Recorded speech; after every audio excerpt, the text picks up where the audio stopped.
જય શ્રી રામ મિત્રો, આ શૂટિંગનું લાઈવ છે, તમે જોઈ શકો છો.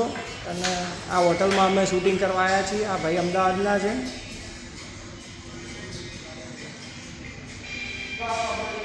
આ હોટલ છે. આ બેન ડીસાના છે. શૂટિંગના કટ પણ તમને બતાવું, જોજો તમે.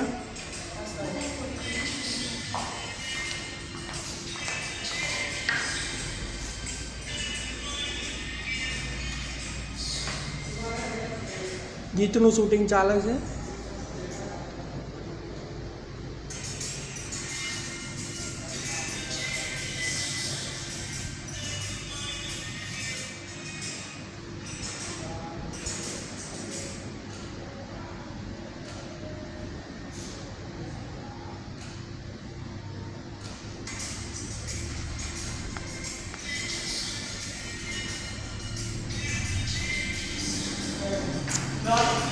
મારી ચેનલ જોતા રહેજો, પ્રતિક દરજી વ્લોગ. લાઈક કરજો, શેર કરજો, સબસ્ક્રાઈબ કરજો.